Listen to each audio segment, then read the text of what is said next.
Hey folks, today's episode is brought to you by CarParts.com. CarParts.com is the smarter way to shop for auto parts. Their fast, mobile-friendly experience makes it easy to shop for the parts you need when you need them. Just enter the year, make, and model of your vehicle, start shopping, and start saving. It is that simple. My car was in need of a couple things for a while. It needed some power steering hoses, a cup holder, which seems really necessary, and I was able to find the parts that I needed. They fit. Everything came quickly in the mail, really competitively priced. It was pretty painless, and that's what you want. Excellent. CarParts.com stocks their own inventory, cutting out the middleman and passing the savings along to you. Whether you've been in a collision, whether you're working on your project car, or whether you just need to catch up on maintenance, visit CarParts.com/thesmokingtire for 10% off $100 or more on select brands. Get the right parts right now at CarParts.com. Maybe what you need is actually Valvoline. Valvoline Extended Protection Full Synthetic Motor Oil. They provide 50% better wear protection than industry standards and are 10 times stronger against oil breakdown.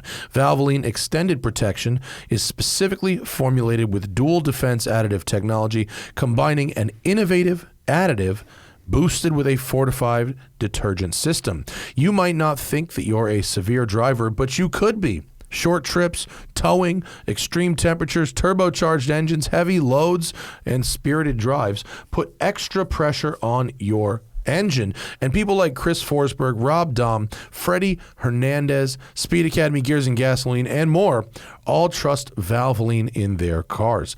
I love Valvoline because their history of motor racing really means they know what happens to an engine at the very, very limit of its performance, the heat that's built up, the pressure in those cylinders, and it gives me confidence that I'm putting a high-quality motor oil into my own car.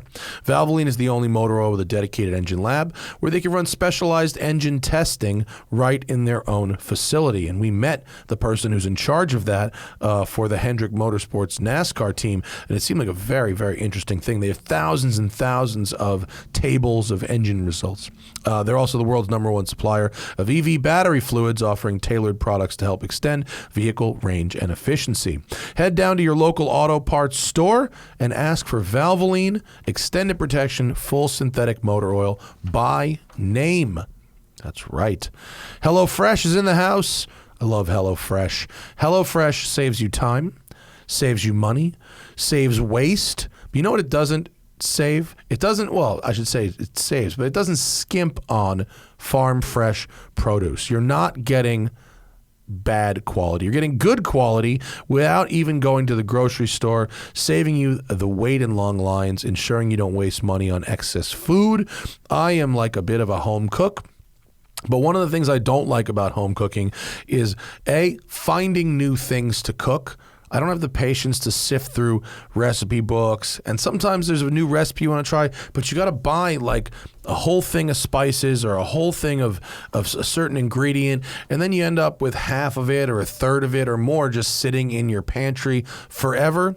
HelloFresh gives you the exact number of ingredients in the exact ratios to cook what's on the recipe. Recipes like beef tenderloin and cheese fondue or miso sesame shrimp and bacon ramen, yum. HelloFresh offers the flexibility you need to easily customize your order online or in the app, change your delivery day, your food preferences, your plan size, or skip a week whenever you need a change or whenever you're going out of town. You can customize your favorite dishes with their new Hello Custom offers by swapping out one protein or one side dish for another. You can upgrade for a more luxe experience or even add protein to an otherwise veggie meal. That means more choices, more variety, more meals truly tailored to you. The other thing I love about HelloFresh is I learn new recipes. There's stuff that I want to eat, but I might not go out of my way to go shopping for at the store, starting from scratch. scratch, but I know with HelloFresh, I'm going to have everything I need right there. I'm not going to have to search around ingredients. I know the recipe is going to be easy, and I know I'm never going to have to commit more than 30 or 40 minutes to that meal. They've even got quick and easy meals, including 20-minute recipes, low prep, and easy cleanup options, providing an even faster route to putting food on the table. It's up to 72% cheaper than a restaurant meal of the same quality, and save on average over $65 a month when you order HelloFresh instead of grocery shopping. That's money back in your pocket. There's 50 menu and market items to choose from every week. Vegetarians, fit and wholesome, family-friendly, and gourmet options with plenty of variety. So go to HelloFresh. Here's where it can get a little confusing. They don't make it easy with the codes, but trust me, it's worth it because you can get 16 free meals and 3 free gifts. Just go to HelloFresh.com/SmokingTire16 and then use code SmokingTire16. So you need to remember SmokingTire16 twice. HelloFresh.com/SmokingTire16 and then code SmokingTire16 for up to 16 free meals and 3 free gifts. Right? Remember, SmokingTire16 because it gets you 16 free meals and 3 free gifts. HelloFresh.com/SmokingTire16 and then code SmokingTire16 at checkout. America loves HelloFresh. It's America's #1 meal kit. Last but certainly not least, Mint Mobile is in the house this week because if saving more and spending less is one of your top goals for 2022, why are you still paying insane amounts of money every month for wireless? Switch to Mint Mobile. It's the easiest way to save this year. As the first company to sell premium wireless service online only, Mint Mobile lets you maximize your savings with plans starting at just $15 a month. My cell phone plan, it's expensive because I live on my phone. I'm on it all the time, whether it's data, social media, posting videos on the gram, talking to my parents back east. I probably should switch to Mint Mobile. The only reason I don't, I'm going to be totally honest, is because my mother still pays my cell phone bill. That's right, folks. I'm 40 years old, and my mother still pays my cell phone bill. Do you know why she does that? Because we have some old school grandfathered-in plan that no one can get. But if I was paying my own cell phone bill, I would be on Mint Mobile because they are offering premium wireless for just $15 a month. By going online only and eliminating the traditional costs of retail, Mint Mobile passes the significant savings on to you. All plans come with unlimited talk and text and high-speed data delivered on the nation's largest 5G network. You can use your own phone with any Mint Mobile plan, keep your same phone number, keep your existing contacts. You give up nothing. With Mint Mobile, choose the amount of monthly data that's right for you and stop paying for data that you never use. Switch to Mint Mobile and get premium wireless service starting at just $15 a month. So to get your new wireless plan for just $15 a month and get the plan shipped to your door for free, I know what you're thinking. How do you get a plan shipped to your door? It comes in it's like a card. It's like a card with a code on it. It's very easy. I got one here. It just showed up in the mail. It's very basic. And of course, it's free. Go to mintmobile.com/tire. That's mintmobile.com/tire. Cut your wireless bill to just $15 a month at mintmobile.com/tire. All right, folks. On today's episode of the podcast, Travis Okulski and Kyle Kinard of Road and Track magazine are in studio. Bob Sorokanich was going to be here, but he thought 15 miles in L.A. was a short drive, and so he didn't make it because he was off stitting himself into traffic. Travis and Kyle, we're talking about our hero cars. The theme of the latest issue of Road and Track is heroes, so talking about their hero cars, and in one case, why their hero cars let them down. We're talking about the performance car of the year, which is also in the latest issue of Road and Track, and we are segueing all over the place as we are known to do on this show. It's Travis Okulski and Kyle Kinard of Road and Track on the Smoking Tire Podcast. Welcome to the program, everybody. Yeah. Happy Tuesday. Happy Tuesday. Travis Okulski is in the studio. Kyle Kinard is in the studio. We are drinking the Taconic Cabernet Cask Bourbon. It's very nice. Future sponsor. Yeah, if anybody has a hookup at the I fucking hope distillery. so. I actually do. I know someone who works there. His day gig is a shooting guide at the Orvis School, and he also does truffle hunting on the side. He's like one of those kind of Did you people. see Pig with Nick Cage? No, but I watched The Truffle Hunters, the documentary, which is very sad and also very beautiful. You got to check out Pig. That's the Nicolas Cage as a truffle hunter? Yeah. So the plot, it goes like this. The first third of it, I'm not kidding you, is his truffle pig gets stolen, and it's the first third of the movie. Wait, it's taken with a truffle pig? Yep. Oh, No. boy. It's John Wick with a truffle pig for the first third of it, and then the second third it breaks. It's truly an absurd movie. The first third, John Wick with the truffle pig. Mm-hmm. Second third is like this beautiful character study of this like broken man who lost his wife. Lost his and truffle and pig? it's just the pig might meet an untimely end. We don't know. No. You got to check it out. Oh, no. I mean, I'll tell you what, his look in this image, he really nailed it. He looks like someone whose best friend is a pig. I mean, he looks Whose like wife left himself him. if he stopped doing movies and the tax bills kept showing up and he just, never went back and made Pig. I think he did a brilliant job. So let's just talk about Pig for. I mean, I'll watch Pig. I thought that was a Shiba Inu. I need new things to watch. Did you guys ever know anybody who had a pig, like as a pet? No. Only livestock. When I was a kid, a friend of mine had a pet pig, like a house pet that was like a dog, but it was a fucking pig. They're pretty smart. It was super smart. Yeah. It was really, I used to jump up on your lap and cuddle, and he would take it for walks on a leash. But you could have a dog. This was way cooler. I'm not talking about my friends who had dogs, am I? Fair. This is fucking 25 years later. I'm talking about my friend who had a fucking pig, Pluto. Is that cooler? Is that what that is? It cooler I mean, or is it was weird? like both. Okay. Both. All right. It was a novelty for sure. Yes. They were in vogue, late 90s, early 2000s? Yeah, like this the was like Potbelly Pig 94, time. 95, Yeah. And then yeah. Bacon took off in 2010. Oh, yeah. So wait, you're walking this pig? Are you picking that We shit up? walked Are you the picking pig. that shit up? I mean, not you specifically, but a pig owner. This was like in the suburbs of New York, so it wasn't like people didn't really pick up their Yeah. dog shit in the same way because you're just walking along the side of the street. But like, What? That's no, what not my like That's dogs. exactly where that's where like, people there walk. weren't sidewalks. It was like you'd walk in like the fucking woods, basically. Got it, okay. Like this dude lived like kind of in the woods. Okay. Like in like Chappaqua, like it's just trees. So they would just shit in the woods, basically. Okay. There was asphalt here and then woods. It wasn't like a sidewalk, but it just didn't like to be picked up. It would Yeah. squeal like crazy if you tried to pick it up. But Yeah. besides that, it was like this big. When your pig does pass on, do you have to do like bury it in the backyard, or is bacon on the menu? Interesting question. Yeah.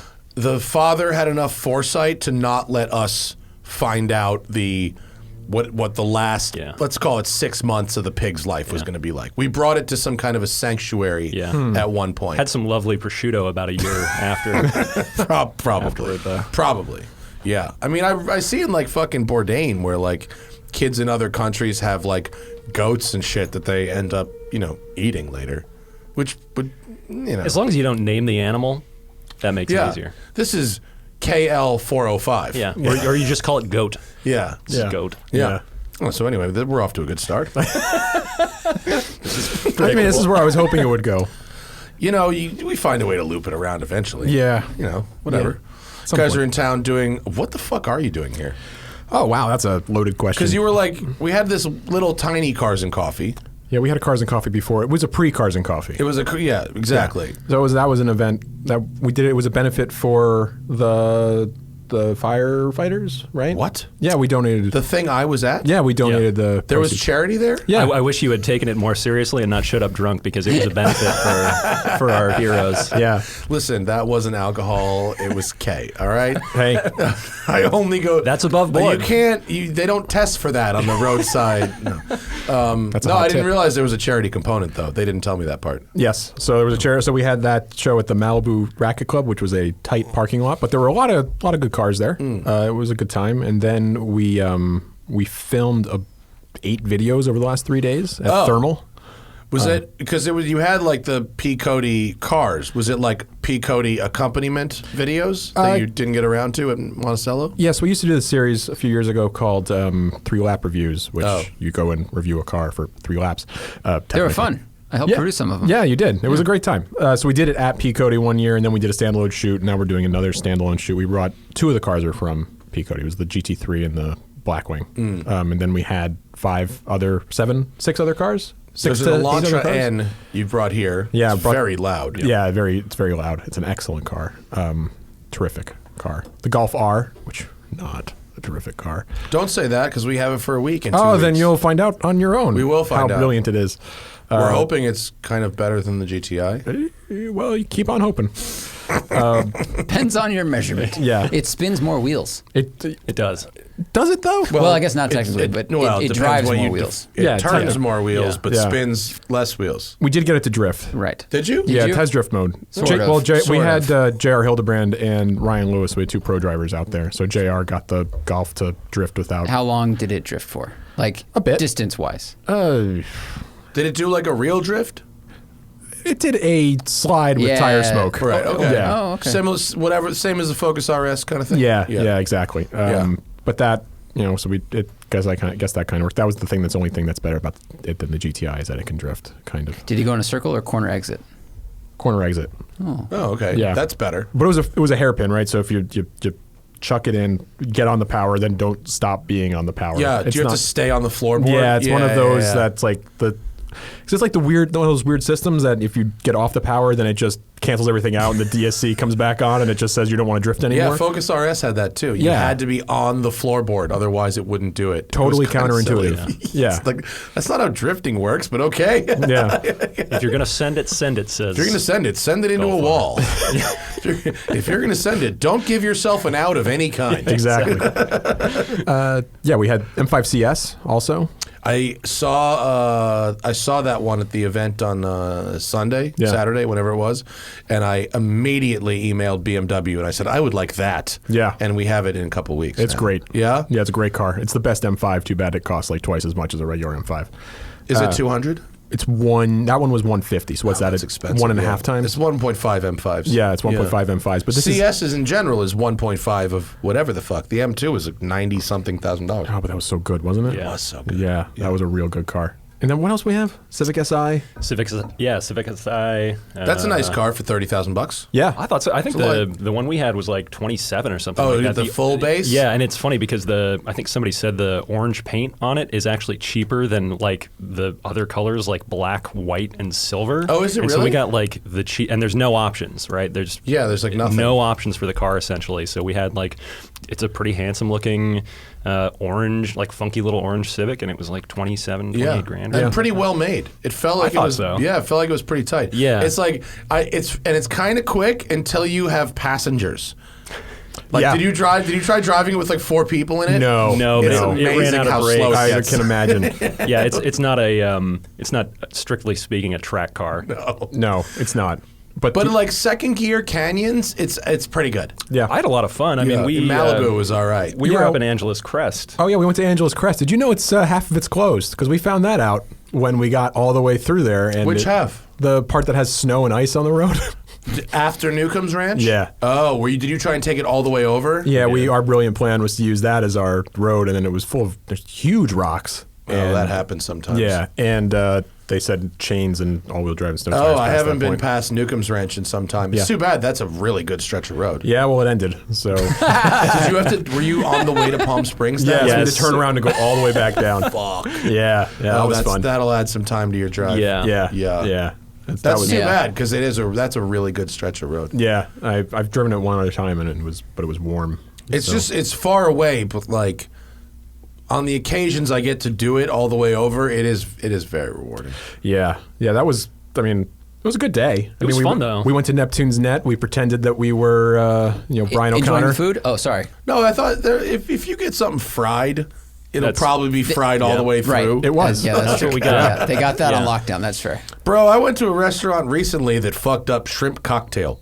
Like, imagine getting What? an undercooked shrimp cocktail. How do you undercook shrimp? You cook shrimp for like literally 2 minutes and it's cooked. Somehow these people fucking did it. Okay. And this is a dish that's served cold. Yeah. It's not like- That's one level you above. had apple. literally infinite time. Yeah. Forgot to cook it. Could have put it in a slow cooker for Simply It days. was like a raw on the inside. I was like, this is actually very gross. But, Yeah. so they didn't do that in Neptune's Net.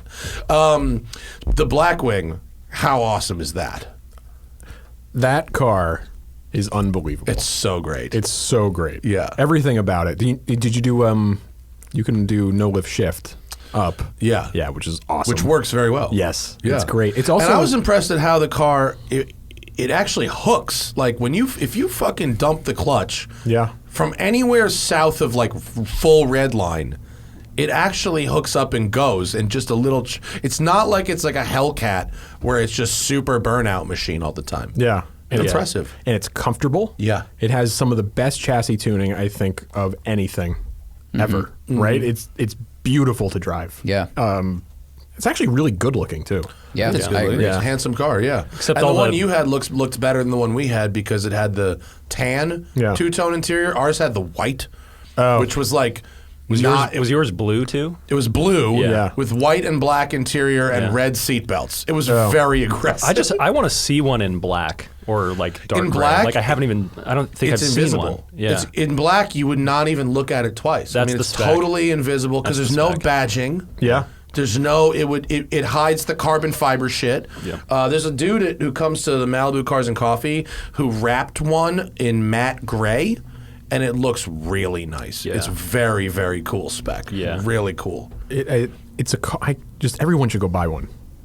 You should. I mean, everybody who can afford one. I guess. I thought that it was still like if you ordered one that you get it. And my homie Misha has been looking for one, and he says they want like 30 to 50 over, depending on who The you dealers call. do, or the like dealers do. Oh my gosh! Yeah. So can you get one if you just throw money at it, or is it like? I mean, you could get one if you pay over, but like, look, a Cadillac dealer, and I kind of understand it because what else do they have that anybody wants? Yeah. And so, hey, XT4. can't wait. Does that exist? Is that? Did you It just make does. that up? It does. All I right. shot I I was- shot the bureau for that 4 years ago, and I see them. I was like, oh, that's right.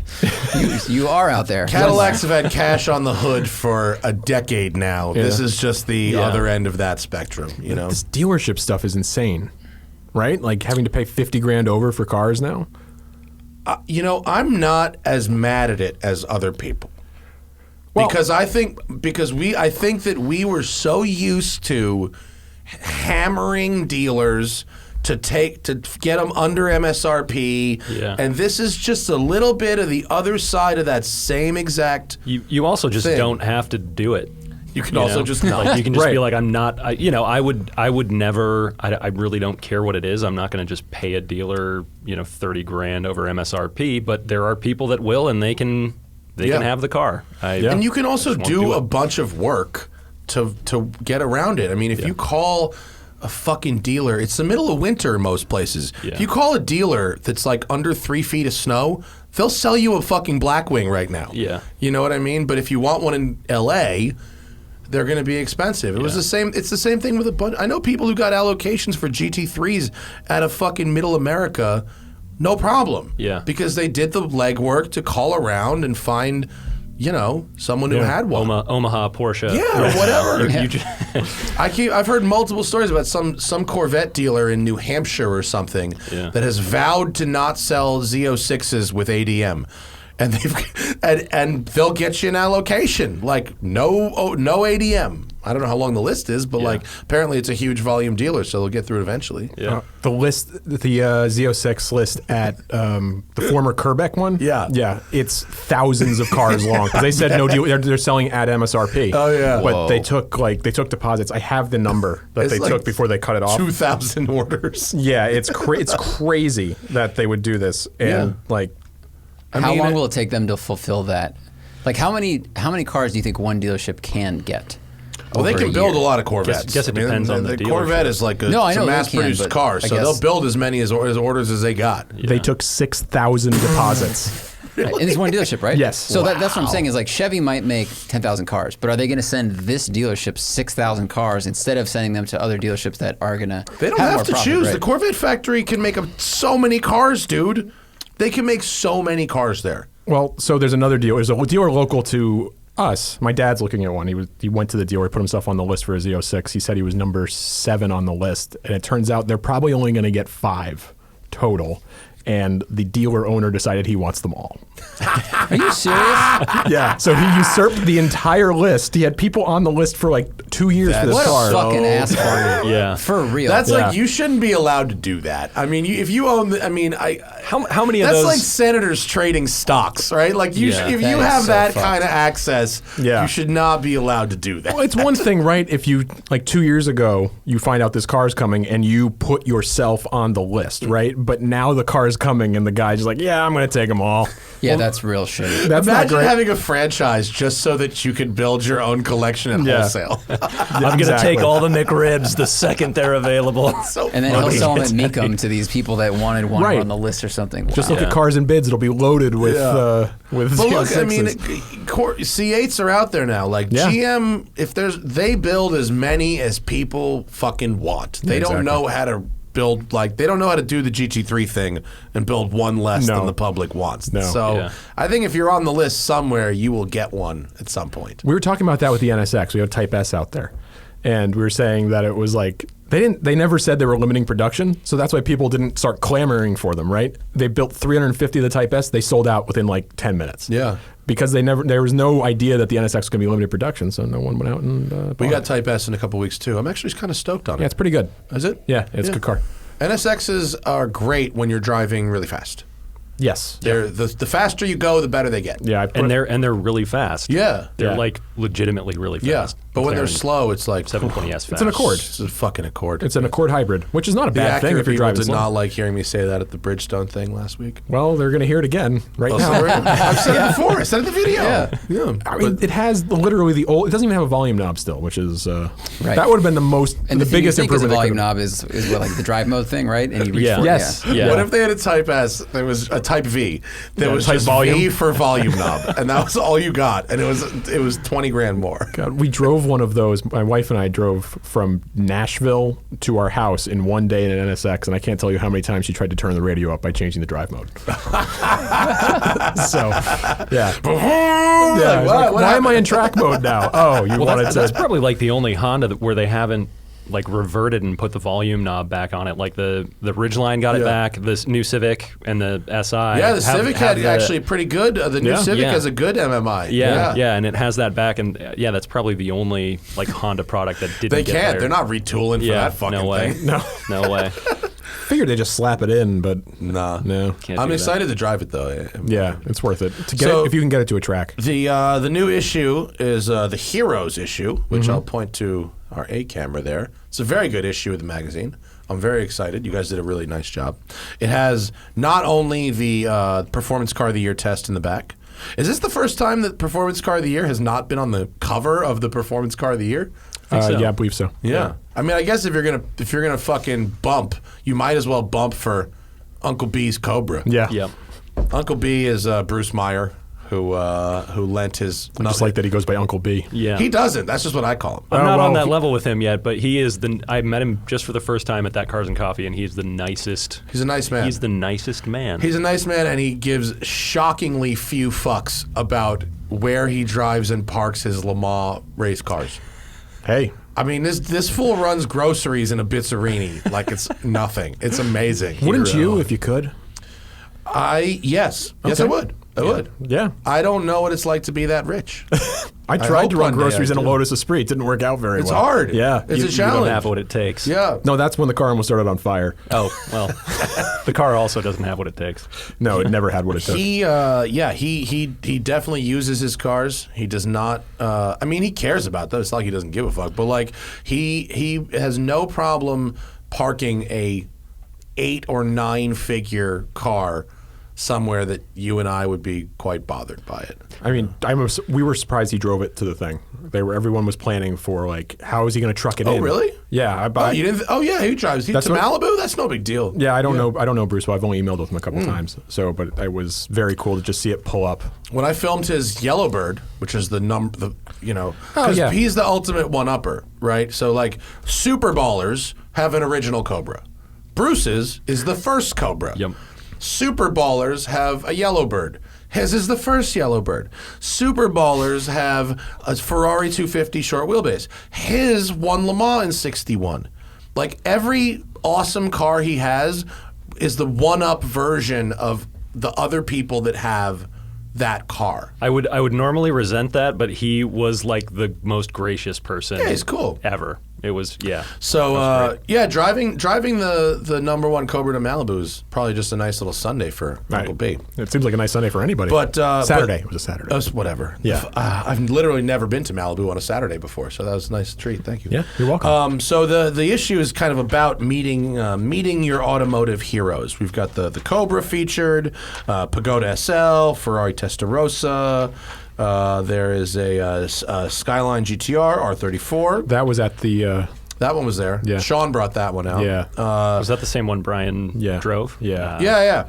It's a really nice car, that one. Yeah, it was the, I forgot what, like, wheel company or whatever it was. It was it Volk or somebody used it as a display car, but it also did work actually like Fast and Furious 2 or something.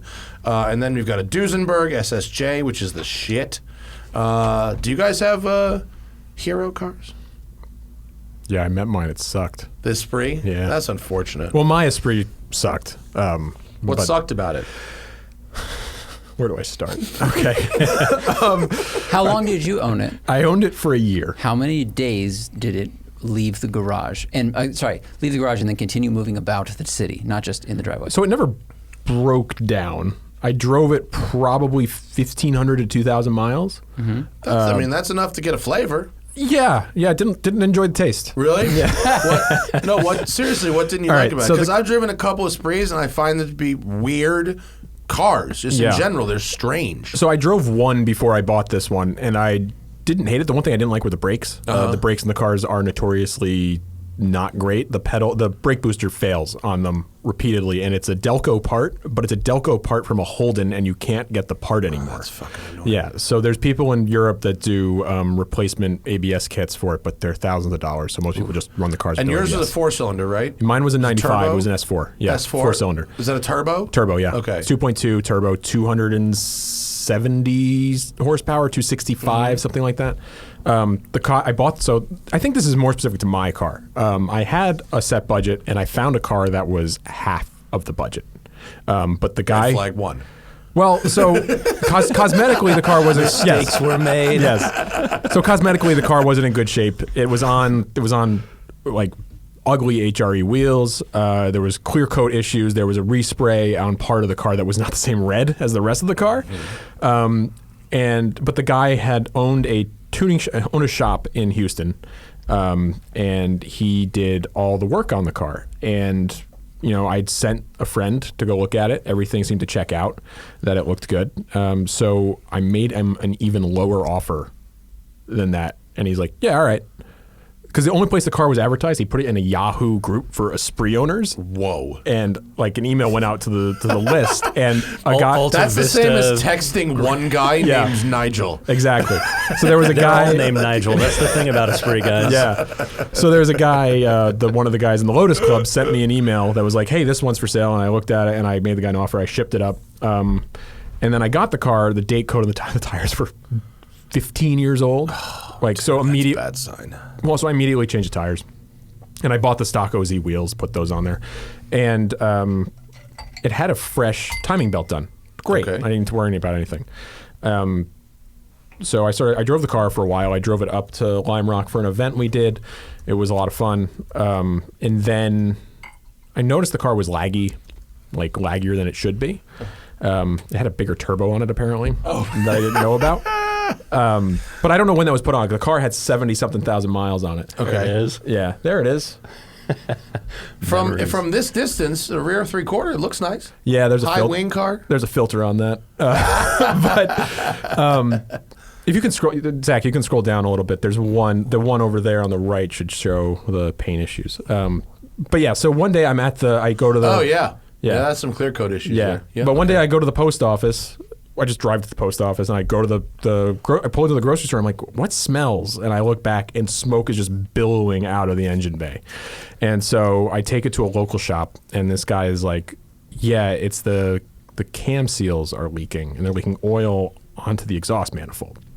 So he cleaned it up and he's like, that's an engine out job. And I'm like, I don't think that's an engine out job. So I know luckily, family friend is one of the only Esprit certified mechanics in the country, and he lives about 45 minutes from me.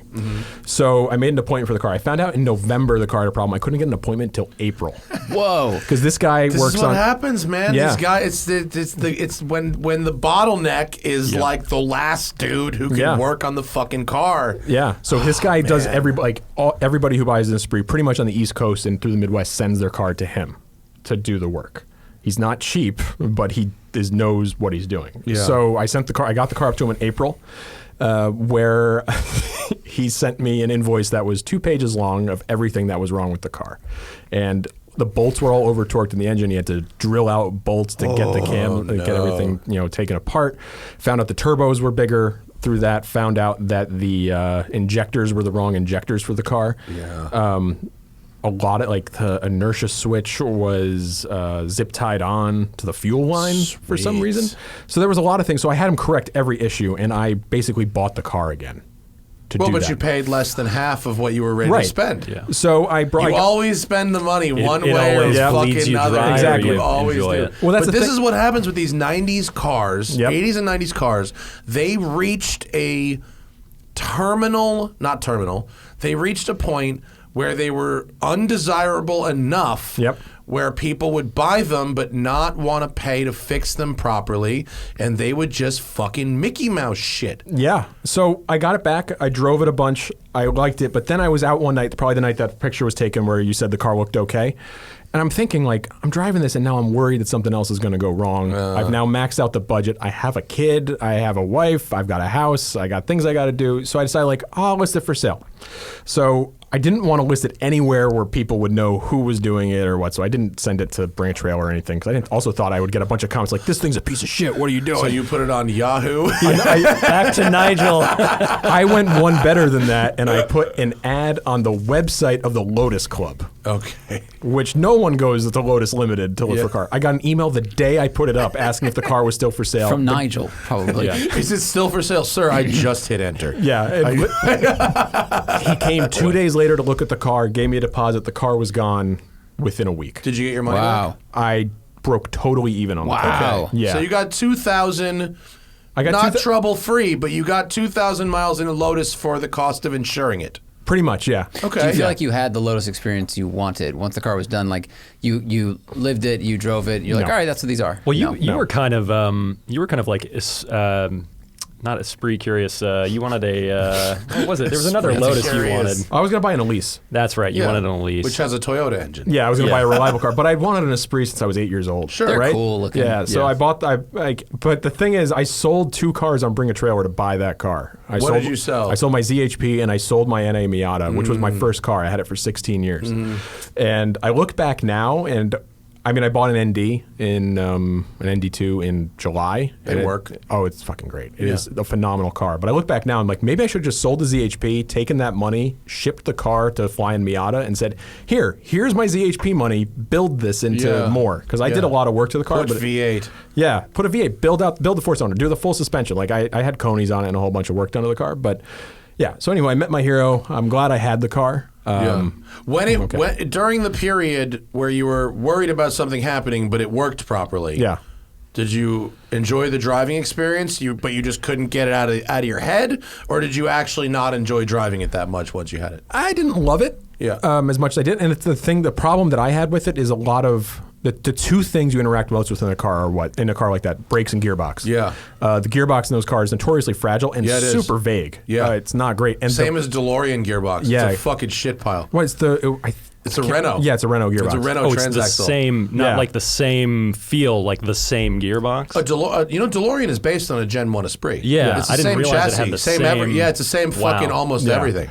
So Yeah, it's it's a bunch of the same shit. It's super vague. You But can't... worse. Performance but somehow icon works. DeLorean. Yeah. It's super vague. You can't launch the car or you'll Yeah. grenade the gearbox. Yeah.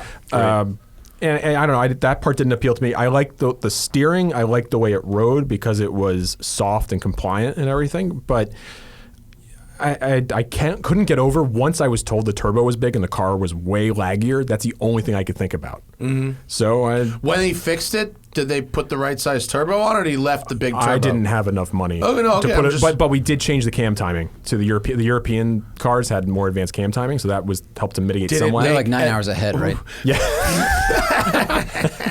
When the turbo came on, did it make more power than it originally did, or was it just a poor choice all around? It was a poor choice. The S4S, the car that came after the S4, had a smaller turbo to get rid of lag, and it made more power. Wow. It made the S4S has made 300 horsepower. That's the car I wanted, and I had one offered to me that had like 5,000 miles on it.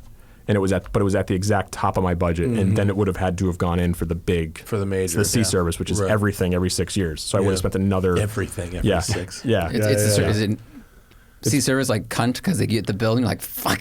Pretty much. Yeah, they the A, the B, the C. You know how that shit works? Like A is once a year, B is every 2 or 3 years, and then B, like with my Mercedes, when I had my R129, it was A every 5,000 miles, and then B every 10,000 miles, and the B has like a lot of shit in it. Lotus has a C also. Oh my God. Yes, the C, the timing belt has to be replaced every 6 years. The charge cooler has to be rebuilt. The water pump, every single belt in the engine has to be replaced. The suspension needs to be retorqued. It's a whole, like the gearbox oil has to be changed, but that's the A service as well. So yeah, it's a high 4-figure service. Yeah. And then you add in a lot of problems, and you're looking at a more than 4-figure service for a stupid fucking car. Anywho, Hero, huh? That's the problem with those cars is they're fucking neat. Yeah, they're cool to see around. Yes. They're a cool novelty. They look great. You know, they drive for the time. They drive pretty cool, but they cost a fuck ton of money to keep going, and it doesn't really justify it with the ownership experience. So I mean, I bought the ND right after. It drives better, it shifts better, it brakes better, it starts every time, it has a good stereo. Yeah. I love that car. Like I think that's the best car on sale today. And people who follow me on Twitter know that I feel that way. Well aware of that. Yes, but I mean, for me, it's a perfect car. So I'm glad that I got to get that after this. Sure. Yeah. What about you, Kyle? Have you had a hero experience? Travis already knows what's coming because I've become a parody of myself basically among the Road and Track staff because I had an E30 M3 for a while. Oh, okay. And let it go to try and chase the long wheelbase 911 Because you thought the Dragon. 25K was the peak of those? Oh, you're exactly right. Yeah, I thought I was so clever. I thought I was the when cleverest. When did you sell it? It was 2015 or something like that, and and I had it for like 3-4 years. I'm going to retell this story now, so you just shut off his mic before. I've talked about my Esprit weekly in Slack. Go for so it. I moved over to Seattle in like 2011, 2012, and the first weekend I went out there, I went straight to Pacific Raceways, as you do, ran some go-karts, and then walked over to where the track is at, and they were having a track day, and there was an old lady who had an E30 M3, and it looked like it was maybe an old J-stock car because it was entirely stripped, alpine white. Somebody had run it into a guardrail at one point. What does J-stock mean? I don't know that term.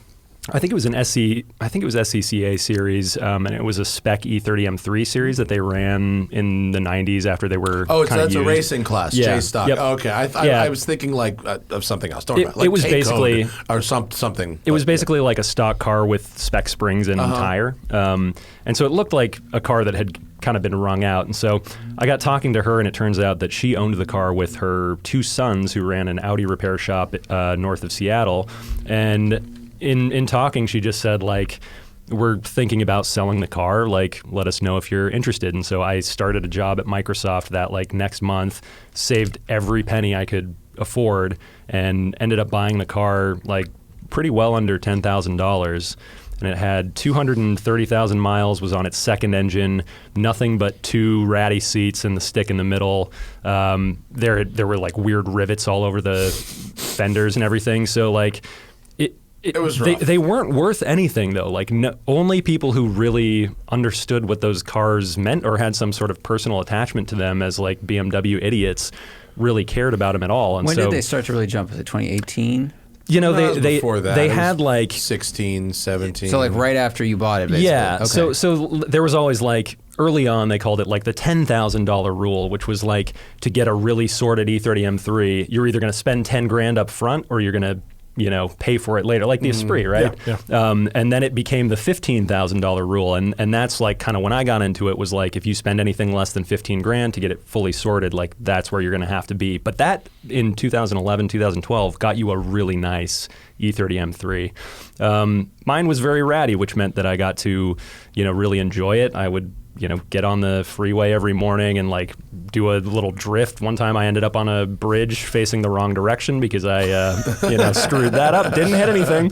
But yeah, I really got to drive it hard. And then 3-4 years later, I thought I was going to be really clever and sell it and then buy like some kind of 911 or 912, like a really early car, and then kind of ride that up the mountain and then sell that. And that kind of turned into a disaster. But I miss that car like every day, and I'm in Slack every day, and I know Travis, and everybody in my personal life is just like shut the hell up right now. Yeah. But that was that car is the absolute benchmark for me, and like more specifically the exact one that I owned. Do you know where that one was? I do, yeah. I sold it to this guy who runs a Porsche shop in a town kind of southwest of Seattle, and he had the thing on a rotisserie, like doing a full restoration. And when I sold it to him, he told me he was going to take out the S14 and That's put in fucking crazy. a supercharged BMW V8 of some sort. I think it was an S62.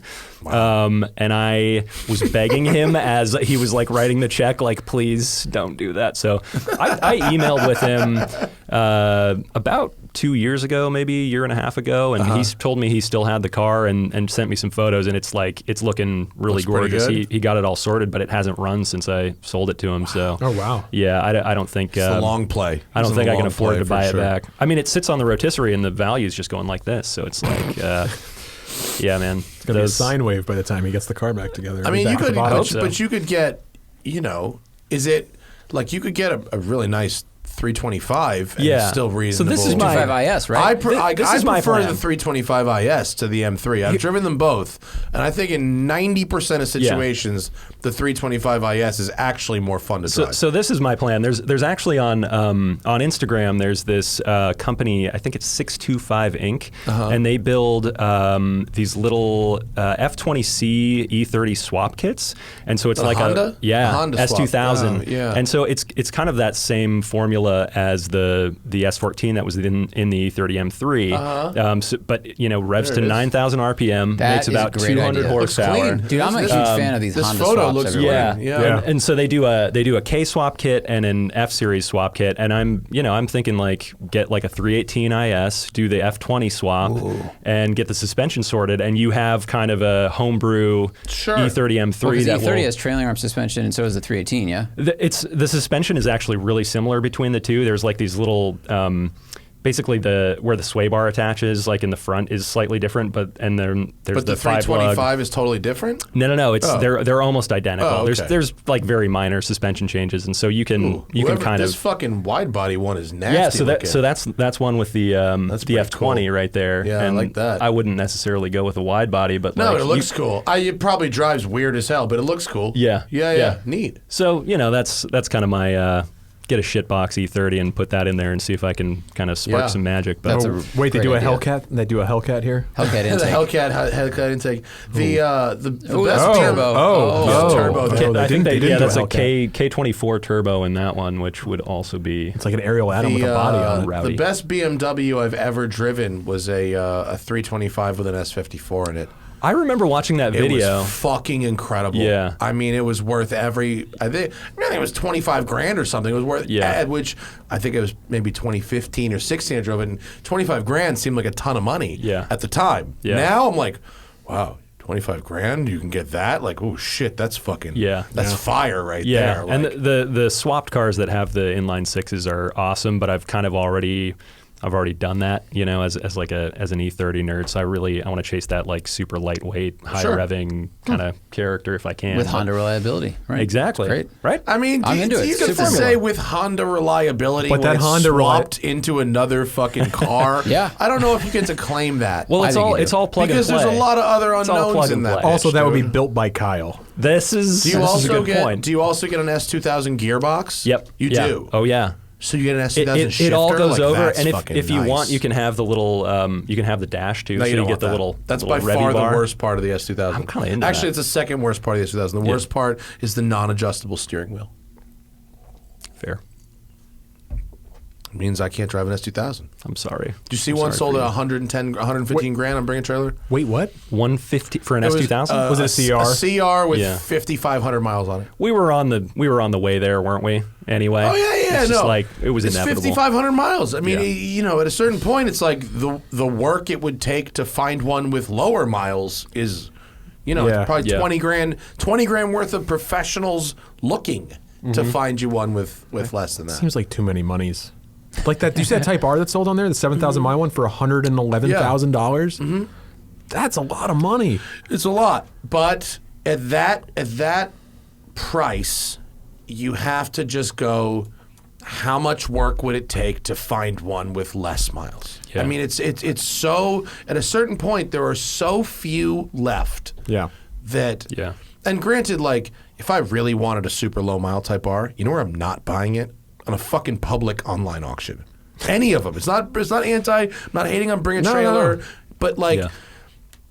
You know, like a fucking not great 308 QV just sold on Bring a Trailer with 65,000 miles, average quality paint, fake fender badges, and the driver's seat was clearly much more worn than the passenger seat. Yeah. It got like $93,000.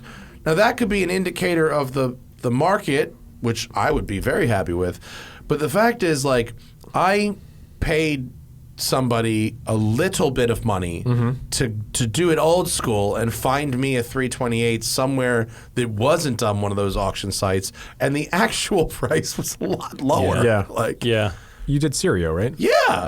Yeah, he's a good guy. Yeah, he's coming to town, and look, it turns out I got a little fucked on that. I deal. heard. I listened to the the episode, I had fraudulent major service paperwork. Whoops. And so I went from getting a car that was very cheap to a car that was just below market price once I actually handled that shit That's the myself. thing. This Right? is why you need the Alfa Romeo NFT service records. Yes, That's why I bought a on the fucking blockchain M3 from EAG. Because I was like, I'm just going to pay for it Oh up front. man, those guys. Yeah. Yeah. That you then you know it's sorted. Oh, and by the way, there was an update on this because I talked on the recent show about the subframe, the rear subframe. Oh, the reinforcement. Everybody's an expert on the subframe. Yes. Yeah. And mine doesn't have a subframe reinforcement. Oh no, are you okay? I asked EAG before I took delivery, does it have it? Does it need it? And they said every car is different, but with the history of this car and the likely projected use of you, Yep. which is mechanically sympathetic, no track, no drifting, not launching the car. Mm-hmm. We inspected the subframe. It's fine. If you check it with your every oil change, have them check it, and if cracks develop, we'll fix it. But if not, just leave it. Yeah. That was what their recommendation was. Don't proactively reinforce it.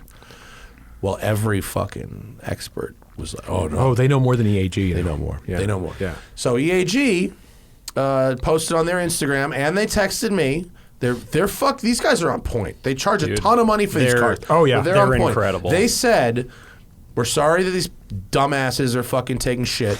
We stand beside what we said. Yep. And if your subframe cracks, we will cover the cost of fixing it. Okay. 100%. Yeah. So that's the update. They're standing by that shit. Oh yeah, there's the post. We already blah blah blah. No two vehicles or partnered owners will be the same. We're genuinely interested in offering advice to offer the best ownership experience. This is based on having a hands-on blah blah blah blah blah. If his shit cracks, then we'll fix it. Yeah. I don't think I would crack it. No. 15,000 mile cream buff. I think you're okay. So anyway, that's the update on that. Those guys. We did a thing at. I feel like Eric.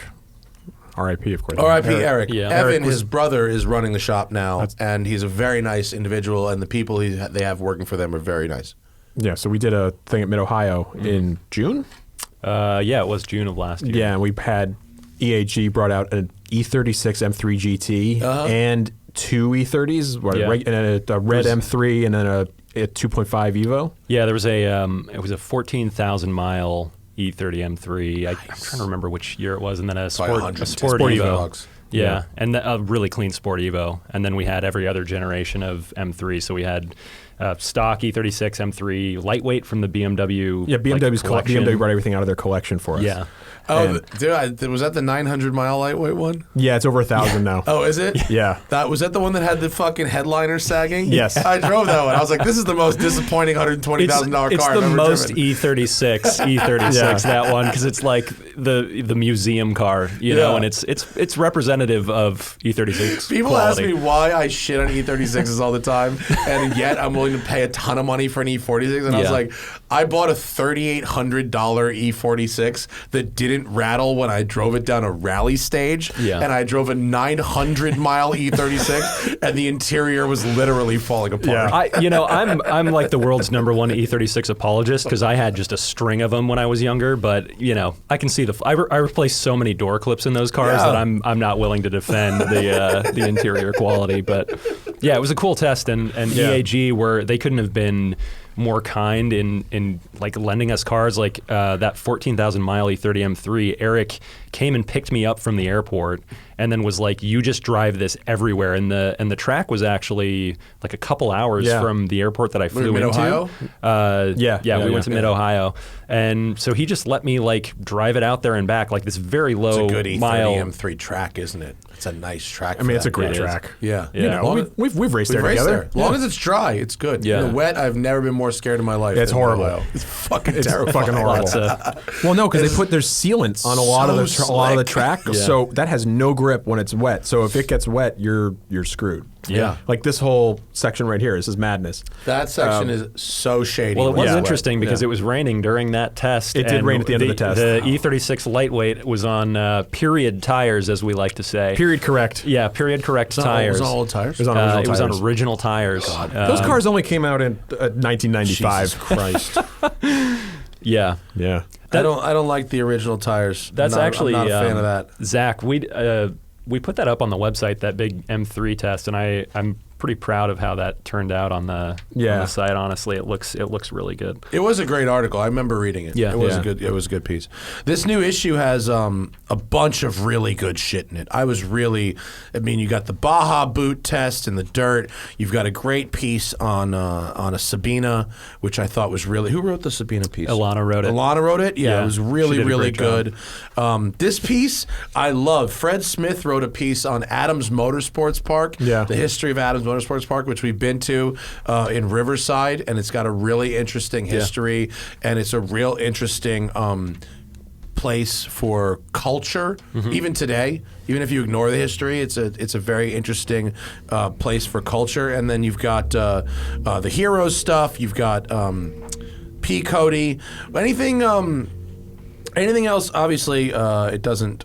You can see it online. We're not breaking a new ground here. The GT3 was the performance car of the year, but we also had the Bentley GT Speed. You had both the BRZ and the 86, Yes. which I found. And they lapped within hundredths of a second of each other. I mean, well, are we shocked by that? I No. don't know that. I Car. read multiple articles from different publications, and all of you got both versions, and it was really funny. I feel like they're fun cars. You just want to have a good time, but the justifications were like, well, we got to do it, right? We got to see it. If you can choose to have them both and you don't, Right. what are you doing? Dude, I'm with it. You know? I'm with it. But really, what I'm shocked in the lap times. Wait. What are you going to say? Because there are two errors in that we are issuing a correction about. Get the fuck out of here. Yeah. Really? Not in the lap time. The lap times. Oh, the times themselves? The times themselves. Okay, The yeah. lap times themselves. I drove, so hit me. As usual. Yes. I'm surprised they were as good as they are, considering you drove. No. North Course, Monticello, and the Huracan STO. Yeah. Which is a very fast car.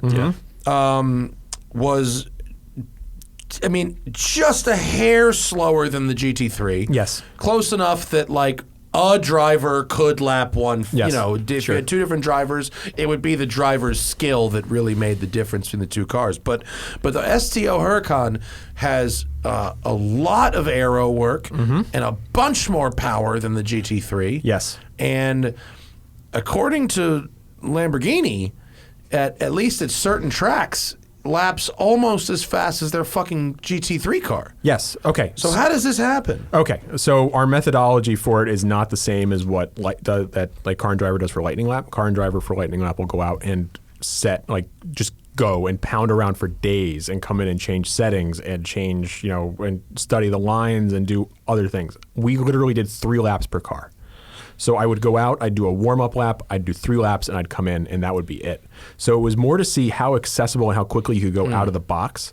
And frankly, the STO is brilliant, but it's also kind of scary. No, it's hairy. Yeah. It's fucking hairy. The first time I came through the hairpin, there's on our Instagram story from P-Cody, there's a video of it. I was totally sideways coming out of the hairpin. And Looks nice. It was I think awesome. That's a good corner for you were trying to sliding. show off. Yeah. But it tells you it's a long Instagram story. But so that's one thing. Also, the 2 top fastest cars were both on Cup 2Rs. The GT3 and the AMG Black Series. Yes. So Do you want some more? yeah, please. And the so if you're only doing 3 laps, there's things there like the Blackwing should be quicker than the M4. Yeah, that's surprising too. The Blackwing was about 0.6 behind the M4. But the M4 is all-wheel drive, totally stable, nothing to really learn about. And the way that thing, it's just get in, plug and play, right?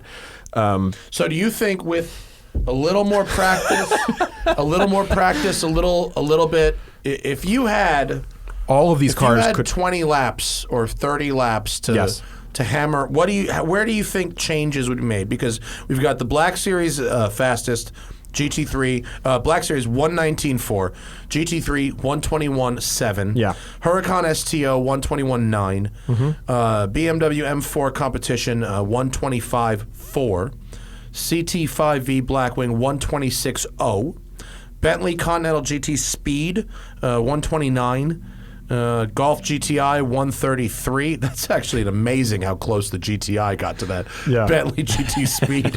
And then 136 for the 86 Twins. So I think, if you had all day to learn, where do you think the changes would happen? First off, the AMG Black would probably be 2 seconds faster. There was a lap that the data that we had, the plug kept falling out of the data while I was in the car, so I had to plug it back in, and thank God I got that time. But then, that's not totally sideways. I guess I exaggerated. It probably seemed like it in the car. It felt sideways, In my mind's eye, So there was a lap that didn't get recorded, but on a stopwatch, the car was a second quicker on the lap that didn't get recorded. So that car probably had another 2.5 seconds in it. That car's the aero, so fast. It's so fast. And the aero is incredible. And with those tires, it's great. The Huracan would have been quicker. I think quicker than the GT3. There is a section, and I have a lot of laps at Monticello, so I know this course very, very well. Yeah. The entire southern section of the course, after the switchback to the hairpin, aero makes a really big difference. Yes. Especially through Kryptos, which is fucking hairy. It's a ballsy corner. For those who have no idea what I'm talking about, it's a blind left bend over crest, 0G, into an uphill braking zone. Where if you fuck up, you die. Honestly, you hit the wall at 100 miles an hour plus if you fuck up. But some of these other corners, does the aero really come into play? I don't think through the first sector up into what is the one that leads onto the back straight. I don't think that really makes a big difference from 1, 2, 3, and 4. Right, and if you're only using the half straight, which in the North course you are, the kink is a straightaway. It doesn't really come into play anyway. Like if you're using full straight and you've got 700 horsepower, you got to be kind of ballsy to go flat across the kink. Yes. But in just the North course you don't. And I noticed you didn't use the bus stop here. No. So it's really about this southern half, turns 10 and 11, which is really where it's like, okay, give me some fucking downforce. That's all confidence, right, in the back half of that lap. So you think the AMG would have been a second quicker? Okay, what other changes? At least I think it would probably been 2 seconds quicker. I think the Huracan would have moved up into second place. I think the M4 and the CT5 would have switched spots. And That makes sense. Yeah. Those changes do make sense. the top ones, I think the back half of the order would probably have stayed about the same because the amount of speed that came out of that Bentley was insurmountable for any of those cars to pick up in any corner. Right, for sure. It's like driving a fucking train. We got to get this Bentley speed. Oh, dude, it's good. The new good. GT It's range really is good. amazing. Yeah, this is the best. This is the incredible. best one. Is it? Yeah, it's Yeah. got rear wheel steer and drift mode. Yeah, see, we Yeah. need to get that. Yeah, We it's need to get real that good. for sure. The AMG Black Series is so fast, but I drove one on a 1,200-mile road trip, and it beat the shit. 1,200 miles. That seems like too many miles. I asked first. 1,199. I asked too many first. miles on a, Beat me on a up road so trip. badly. Well, we were doing the road portion of it up in the Catskills, and there's roads that have like huge camber changes and stuff. Yeah. The car's just flying Yeah. back and forth across the road. It was uncomfortable and kind of scary because you can't see that well out of it either. Yeah. It's very intimidating. The yeah. GT3 is super accessible. Yes. It's by 911 standards, it's a little darty. By 911 standards. Yes. But not by like Shelby GT350 or Camaro Z28 or those types of standards. I just drove it again, like literally before we left. Like I went out and ran like 5 laps of thermal with JF, and I went out, and like it is unbelievably good. Yeah, it's fucking great. It's like yeah, it's our car of the year, but you don't you drive it and then you get out of it and you're like, yeah, that was really good, but you don't realize how good it was until you get back in it. And is this the one you were in laps with a manual? Yes. Or stick? Yes. Well, I mean, so that's if you beat the STO with 3 paddles. I mean, that's really something. It's that all- shows you just how accessible that level of performance Right. is. And with- because you're one-handing on the wheel for certain stuff, for Yes. certain parts. And with Cup 2Rs, I mean, the grip was incredible. The AMG was also on Cup 2Rs, and they did tire warmers before I went out. Did they really? Yeah. They brought them out. Yeah, they put tire warmers on the car. It was on jack stands. Really? The German You shouldn't engineer. let them do the- that. the- That's fucking stupid. I used to not let Aero them do adjustment. that, and then they wanted to do it. It didn't. It's not. We knew it was going to be fastest. It didn't make like a big difference, and I didn't want to. I was only running 3 laps, so yeah. But that car is phenomenal. You I think the don't engine's take phenomenal. your tire warmers to track days with I you? don't typically know. Okay. Yeah. Did any of the cars suffer any kind of fatigue in track work? Any of the cars disappointing on track? The brakes on the BRZ and the 86 lasted less than they should have. Really? Yeah. I'm not shocked, but I mean, Yeah, it was also because we went also in horsepower order. So the slowest cars went first at the colder part of the day, and so I'm also less. I've been to Monticello a bunch of times, but I'm less familiar with it. So I'd be braking more than I should. So I was probably on the brakes more in those cars than I should have been. But yeah, those 2 cars got fatigued. The the Bentley. what's it, 5,500 pounds? Well, Where's it was this fresh fucking off. thing It was weigh? fresh off. It was the first one in the country. They shipped it over immediately for us. So it only had like 200 miles on it when we got it, and the pedal went immediately to the floor on the first flying lap. So they had to. We went and bled the brakes and then did the run later once they fixed that. But yeah, so those 3 had some fatigue. The other ones, I mean, the M4 is. Have you driven the all-wheel drive one? You know, No. are you sure? The white one? We drove a white We drove manual. a base. Yeah. Base manual, and then we drove the sedan, a manual coupe, and then a sedan competition, the Right. green one. Yeah. The green one wasn't all-wheel drive? They have believe so, the all-wheel drive It wasn't just out yet. came in Yeah, the it fall. just came out. Yeah. Really? Yeah. We should get the all-wheel drive. We should. should. I could have swore the green sedan we drove was all-wheel drive. It wasn't? No, it was rear. Yeah. Oh, okay. All right. The way that thing exits a corner is unbelievable.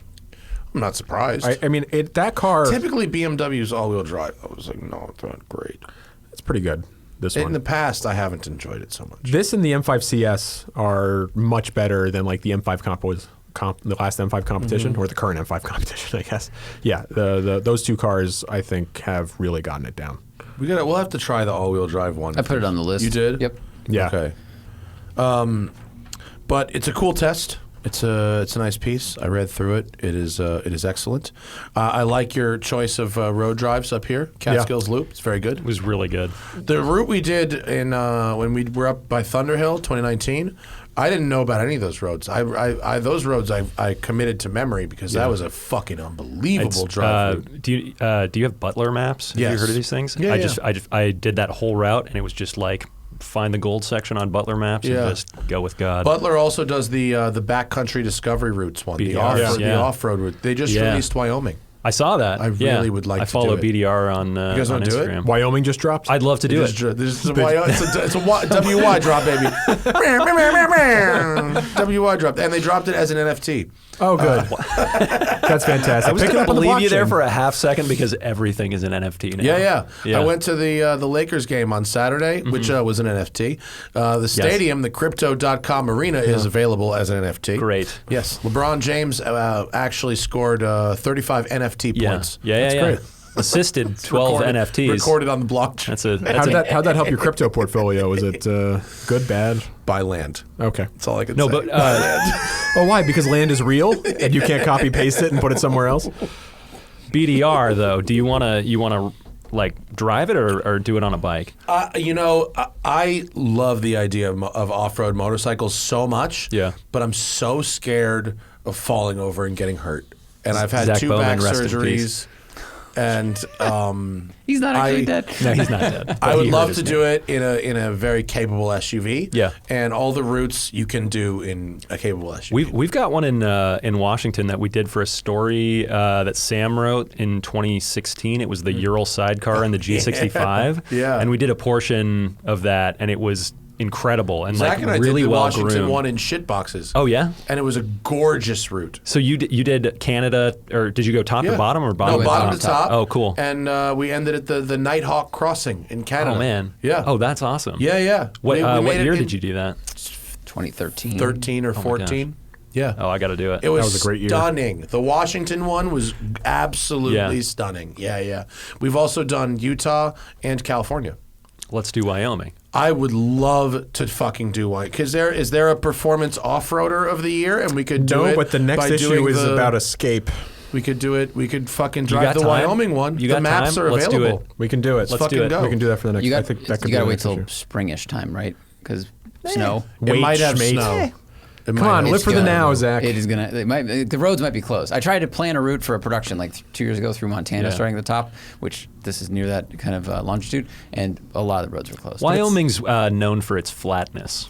True. I don't know if Good. you're This route has Yeah. multiple mountain passes. I don't think so. I looked up the route. I think you're it's mistaken. fucking pretty I believe intense. Travis. Yeah, I think that's incorrect. He has the long hair and the All sideburns. right. Trust this guy. Whatever you say. Yeah, I'm from 1978 now. Yeah, you look like you sell lewds outside of bowling alley. I'm a big Boston fan. Yeah, I hang out. Like I'm a groupie for Boston now. The band or the city? The band. Yeah. Yeah. Okay. Yeah, that's. Mountains aren't on the blockchain, so you can't prove they exist. It's true. Yeah. Did you buy Mountain Coin? MTN. Yeah, MTN. I Check was- it out I on was Coinbase. It's disappointed. down We went to 95%. The NASCAR race at the Coliseum on Sunday. Oh, how was it, Dude. I mean, I thought it was cool. I wanted Yeah. to I go. thought it was fun. We all wanted to go. It was Yeah. the reactions on Twitter to it were very interesting, but I was disappointed in the lack of crypto-based NASCAR sponsorships that I saw there. Oh, because they didn't let Brandon. There was coin no in. "Let's Go Brandon" coin. Yeah, no, Let's Go Brandon coin. No, but the apparel made it. The "Let's Go Brandon" Oh, good, apparel of was course. ubiquitous. That's good. Yeah. That's It was really thankful for that. Lots of scholarly individuals wearing those shirts. The race was cool. Yeah. Yeah, I mean, it's classic short track. I mean, it was a tiny track, obviously. It was a little bit novelty, that it was in the Coliseum and whatnot. But the racing was pretty good. The fact that you could see the entire track, not just see the entire track, but see the entire track at once. Yeah. It really, you kind of had to know what to look for, but you could see very small gains being made and lost. It was interesting to see who was able to make passes and who wasn't. Yeah. Certain drivers that are really good at super speedway racing were kind of terrible at this, and certain drivers were like really good at this short track. Yeah. They sort of had to do this. You couldn't really pit because this was so tiny. There were no pits. Yeah, they kept all the trucks and everything outside, and weren't there like 5 or 6 spots in the infield where you could pit for like emergency repairs if you needed to? Yeah, so you were allowed to have 3 crew members and a basic like toolbox in the infield and like nothing else. It's like an AER race. And you couldn't, and there wasn't like a pit road. So you really, unless your car totally broke down, you couldn't pit during a hot race. So they had to do this halftime thing. Yeah. Which I thought, when I was there at first, I was like, this is dumb as fuck.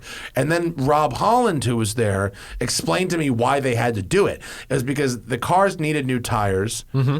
Some cars that were totally broken had to like exit the Coliseum entirely to get back to their track. But you can't cross there was no way to cross the track when it was hot. Yeah.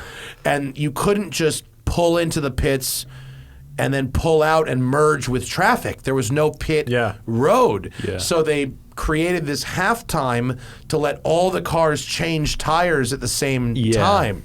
Which was like, all right, that's creative. They need that like rallycross cheater lap, where everybody has to take it, but that's your pit, and it goes like around the stadium. The bogey lap. Bogey lap. That'd be cool. Oh my God, where you had to go outside the stadium. You have to go out, and that's where you do the tire change, and then you just come like right back into the fist really fight. Interesting. Yeah. If there was more than one tunnel, because there wasn't. There was only one tunnel. There was only one tunnel? Yeah. Well, that would make it really exciting if you only used one tunnel. Time Red it light, right. green light. Yeah.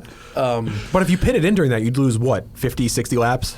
Yeah, lap Just to change 50 tires. 0.8 seconds a lap. Yeah, okay. So that is a normal NASCAR pit stop is probably around 20 seconds. Yeah. So you'd lose. And Well, with now pitting in and it's pitting gonna be out- faster because they have they have center single lock, lugs. center Yeah. lock wheels. This was the debut of the new car. Yeah, the cars the look cars cool. looked really cool. Yeah, they do. They look looked cooler than I fucking thought they dope. would. They did, and Yeah. they sound pretty cool, and obviously they had so much camber. They were running like 6 degrees of negative camber. Yes. That's awesome. It was pretty nuts. Yeah. And like my wife came, and she doesn't know fucking thing about NASCAR, and she had a really fun day. The pacing of the day with the heats and the way they space shit out. Yeah. She was not like tired or bored. And then I talked to professional race car drivers who thought it was really cool. It was like the in-between, the casual NASCAR fans. Yeah. Yeah. They were like, this sucks. But like new people and hardcore like people who know what short track racing is, they thought it was awesome. So what was the mix? Like somebody made the joke that like the whole crowd was just journalists who showed up to see like if anybody showed up. Like what? No, it what was the was, mix like? It was diverse in outfit choice. Yeah. Super race. diverse. Yeah. I mean, it was a milieu of Los Angeles. Like people drove in. that's people came cool, from though. a block away. Yeah. Yeah, it was really That's cool. awesome. Someone said a stat that like 40% of the audience had never been to a race before. Yeah. So it did what they wanted to do, which is pull in a bunch of new people. Yeah. Because it was so accessible. 'Cause Well, it was right there. It solves a problem with racing live that is like honestly hard for me to overcome sometimes. Like with the super speedways, like you can see a sliver of it, and then it's the action's gone, and you're sitting there with your like chili dog. Like I don't know what to look at. Yeah. But if you can see the whole thing, it's like watching a basketball game. Like It's one of the few bits of racing developing. that's actually I think it was better based on what people were telling me about the TV broadcast. Yeah. It was actually better to be there in person. Yeah. Yeah. And a lot of times that's not the case. Yeah. Well, with 'cause most you racing, need it's to be most able to racing. see the whole track, because I feel like for people like us who are really into driving, you'd look for the people making those little moves and making passes. Yeah. And then because you could see the entire track, like if the right side of the track had,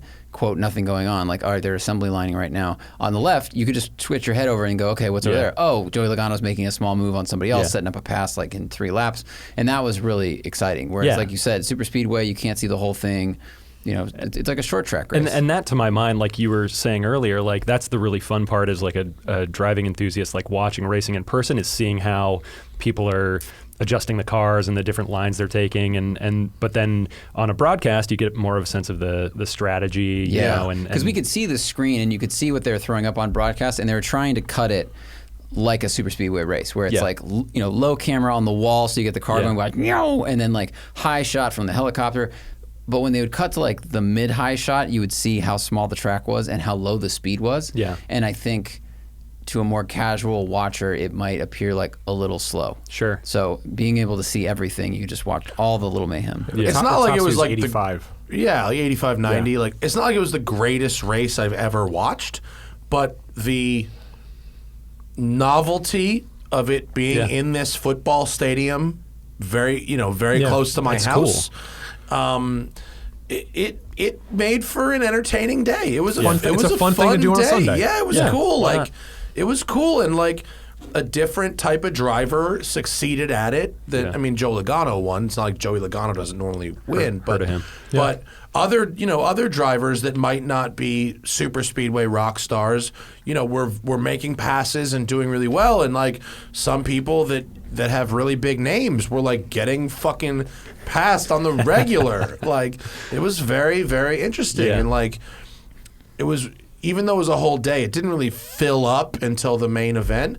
But the main event was 150 laps, and even with the halftime, it was like 2 hours. Like it was not. Yeah. It wasn't this like endless round and round 3.5 hours.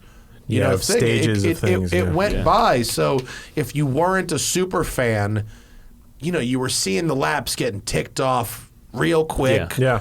And it was pretty neat. That's super cool. And they did a although some of the employees at the stadium clearly didn't know what the fuck was going on. Like that was a struggle. But like the race crew, the cleanup crews, like all of that stuff, like the management of the race went pretty fucking well. Yeah. There wasn't a lot of shit show in terms of I thought it was going to be a shit show, and it was not a shit show. Oh, yeah. Everything pointed to it being a shit show. Yeah, and it was not. A car that's had questions about its safety and its reliability, a track that they put pavement on there, and they've had pavement and track creation issues with like races they've done in the past year. The pavement held up. I was can't believe that there's no fucking way this pavement holds up. I thought it was going to be chunks of asphalt flying at people. I mean, I'm super impressed that it all worked out for them. I mean, they did have one of the guys lost had a problem with the transaxle. Yeah, there was a leg on the track. No, there was no legs on the track. One guy broke. Another guy somebody ripped the front suspension off. Broke, but it turns out he didn't break. He was DQ'd and fucking sent away for jumping a restart. Oh, Ty Dillon. Yeah, Ty Dillon. We thought just sitting in the stands, it was like, oh, he broke down. He's coasting into the pits, but it turns out he was fucking sent home from the lead. Ryan Blaney threw his Hans device at somebody. I didn't see that live. Yeah, but that's like some cool shit. Yeah. That's a real race. Yeah, that's I a whole saw that thing. on YouTube later. I was like, oh shit, this dude is fucking pissed that we were right next to. They made the drivers do this intro walk down the whole Coliseum. Oh, that's fun. And we were with Valvoline, which is a sponsor of our show. They got us in. Thank you, Valvoline. They were very nice to us.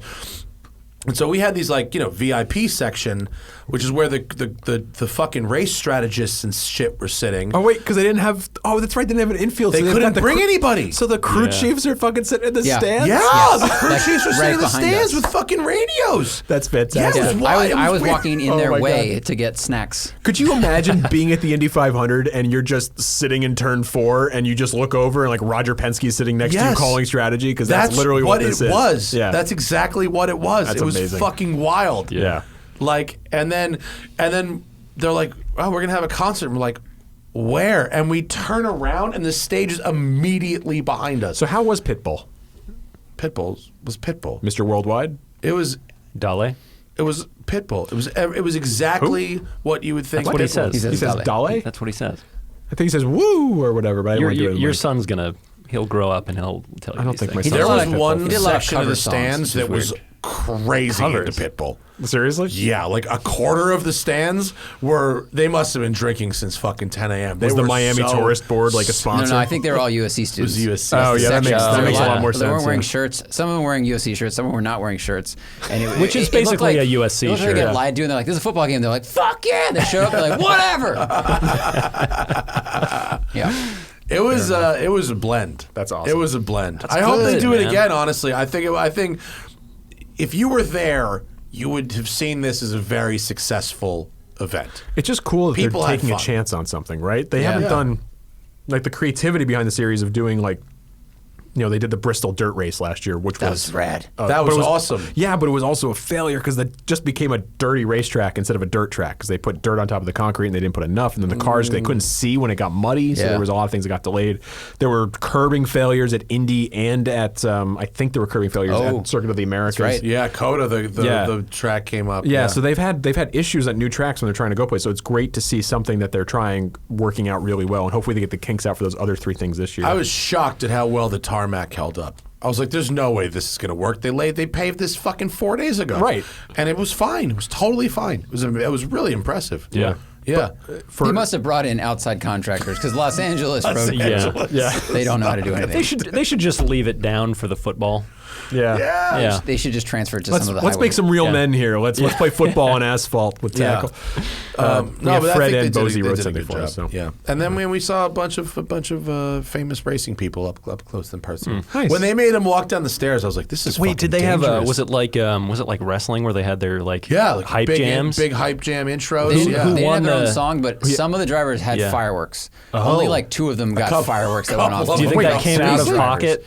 I think it was just the superstars who I'm not super familiar with, but like Yeah.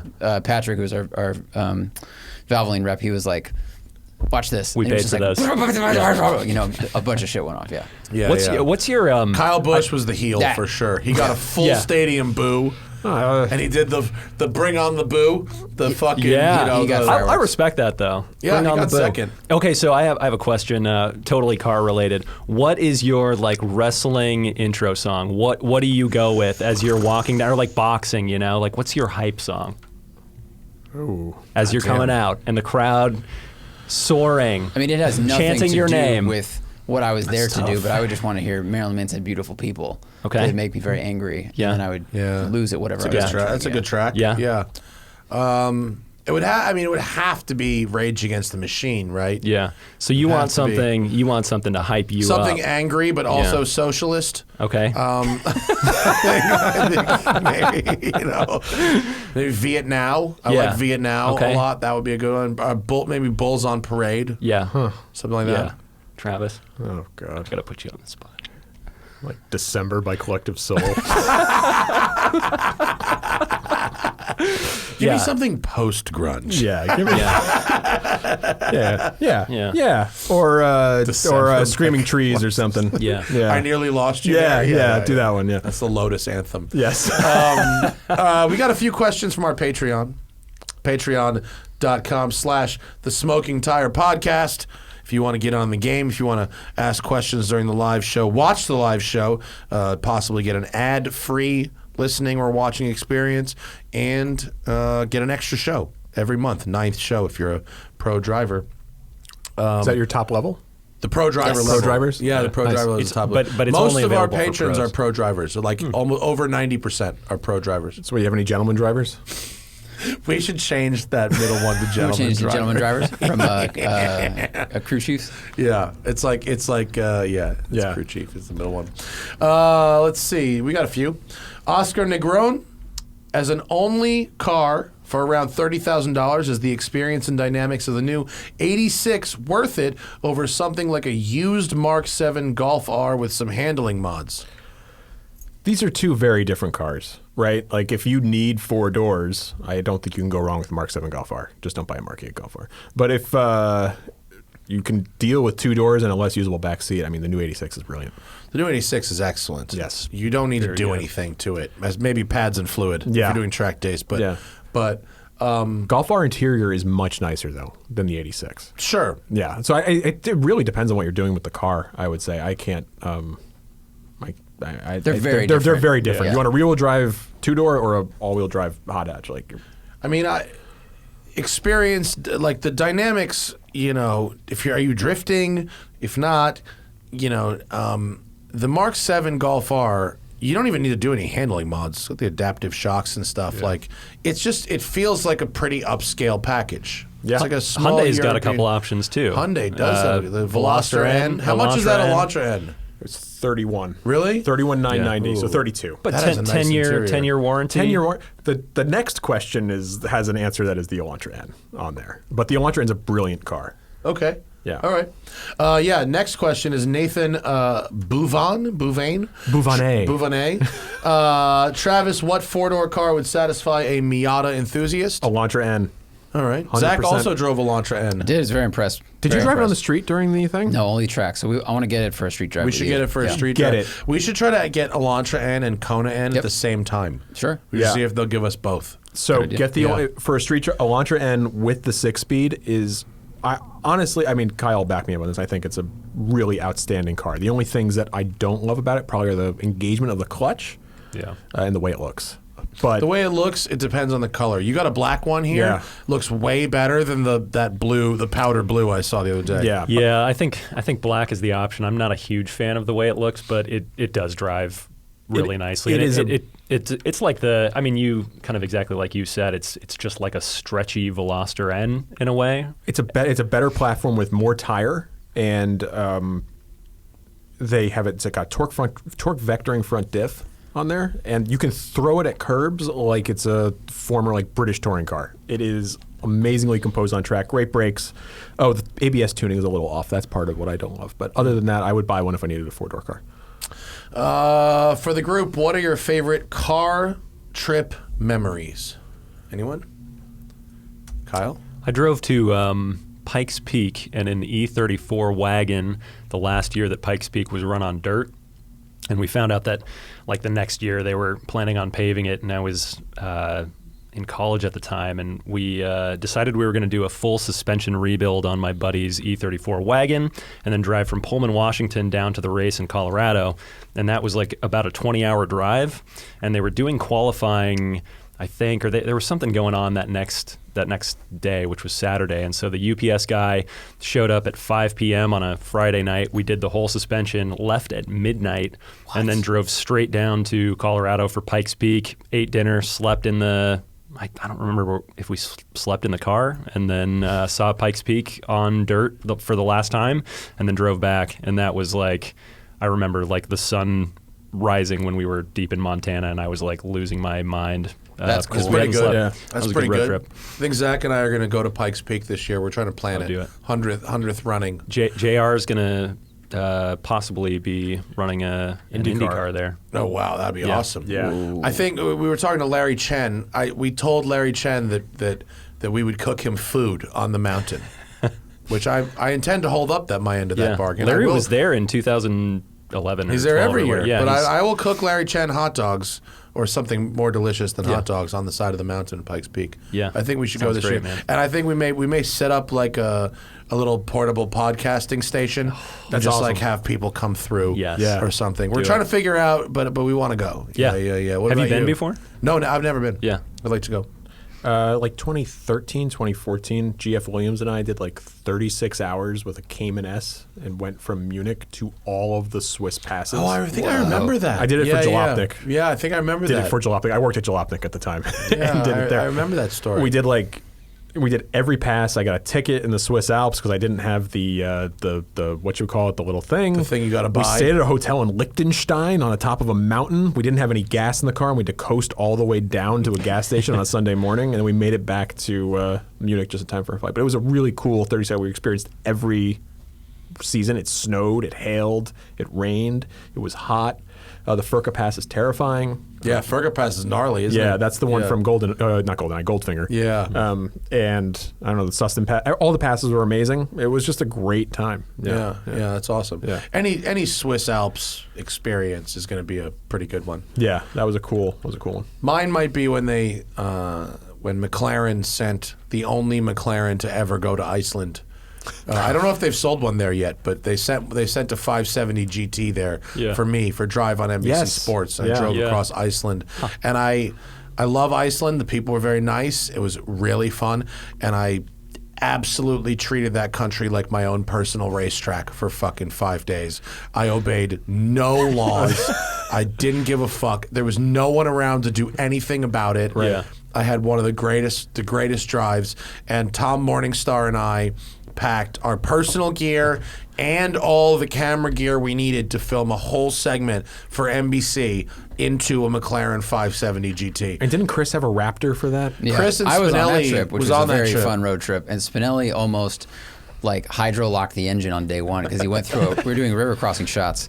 and forget about and it. He went in a little hot, and then he went in so hard that the front license plate bent because of the water that hit it, and then went up into the Yeah. thing. Water And- has mass. It's- Exactly. they don't teach you that. And our guide, who was like a search and rescue dude / expedition guide, pops the trunk, opens it, sees all the water, or pops the hood, and he takes one of his socks off and he puts it like in the air intake before the filter because he was like, this will catch the extra water if you do this again. But yeah, we drove like 18 hours a day and slept in these cool huts and saw volcano and stuff. It was awesome. Yeah, that's very cool. Awesome. They drove across the middle off road, and Yes. I drove across on the You did the ring road, Yeah, right? yeah. Yeah. Or New Zealand. Not that trip was perfect. I would do it a little differently if we did it again. But I learned that New Zealand is the best place to go on a road trip on the planet. Best roads, best food, best people, best scenery, best everything. I want to go to there. So fucking good. Yeah. Buy me a juice. Do you guys fear the future of automotive journalism because of some confluence of increased homogeneity due to regulation, widespread electrification, the proliferation of self-driving cars? Are new car reviews going to more closely resemble a review of the latest MacBook or iPhone? I do fear it a little bit, but not necessarily because of what this dude is saying. I mean, I'm worried because our audience focuses more on sports cars and doesn't watch anything that isn't sports cars. Yeah. They don't care about vintage cars, and there are fewer and fewer new sports car offerings. But I more worry because manufacturers are increasingly given more and more access to influencers versus journalists who are more likely to just heap praise or give fluff or even be paid to say nice things. And it's more cost effective for the manufacturer to just give access to those people instead of people like us who are going to be critical, whose output they can't control. Yeah. I think that almost works in our favor to a certain degree. Like, everything I ever buy, I try and look up reviews for. Like, my wife will tell you, I'm going to spend $8. Thank you. I'm going to spend $8 on a pair of headphones. I'll review the $8 headphones and read everything about them for a month before I do that. And it's harder and harder every year, it seems like, to find somebody or any reviewer, any professional review site or entity or magazine that knows what the fuck they're talking about. And when there's this whole marketplace of ideas, I guess, and anybody can kind of create content, it becomes more valuable to actually know what you're talking about. And I'm hoping that people will recognize that there are people that can do that well, and there are people that can't do that well. And when you're separated, you are really overestimating the intelligence of people. Yeah, maybe, but when I'm most buying, people don't know the difference between an influencer and a journalist. That's the problem. Yeah. But I think at some point everybody probably is going to get burned by the influencer who's taking the kickbacks, right? And then they'll go well, I'm not going to go to XYZ on Instagram and I'm going to have to find somebody who has integrity. I hope they figure that out without getting burned. I don't want people to get burned. I don't want people to get burned either, but if they're, just taking advice from people who are openly taking kickbacks, can you really trust what they're saying? And I'm not trying to besmirch people who are in the influencer crowd or whatever, but they're not automotive journalists. They're advertisers, It's a commercial, right? Of varying length. Yeah.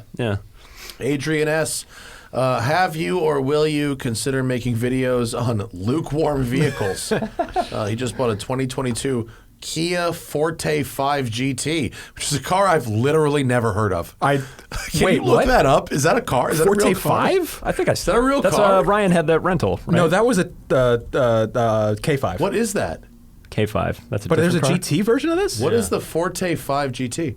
I mean, look, to answer the question, well... I did see a lot Chris of... Tsui from The Drive. Not the sleeper hatch I hoped for. Wait a minute. But I've never seen this. I've literally What never is heard of this this car before. Is this a That has Seat? Canadian Available as a plates on hatchback in it. Canada. Oh, it's Yeah. Canada. Oh. That's probably why we have That's it. probably why. Yeah. I saw a lot of Kia Fortes on Angeles Crest, and I'm not even joking.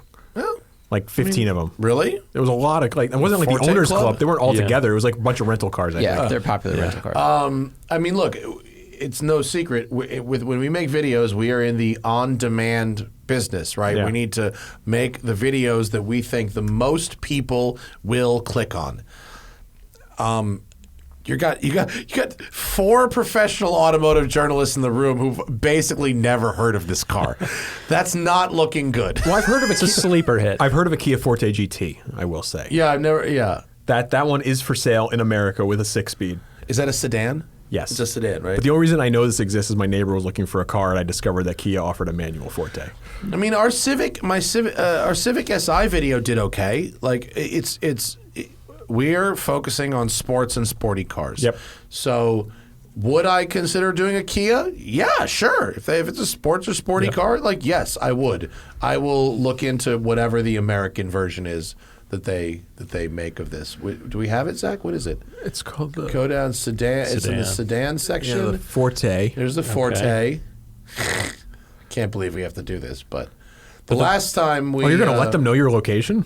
Yeah, right. Whoa. Wow. It's not a terrible looking car. I mean, No, it it's looks a good like looking car. It looks fine. That's it. That's the Kia Forte. That's That's the the Kia GT. Forte. Right there. Right, That's that the is GT. it. That's the GT right there. Take it in. Take Yeah. it all Take it in. all in. That's the GT. Look, it's got the red accents like the There's to Elantra me, N. there's like Done. zero difference between that and a Corolla. It's the same car, basically, to me. Yeah. But I mean, glad we're litigating the Forte family now. I'm just saying, are there vehicles that are less equivalents of still sporty vehicles worth making videos on?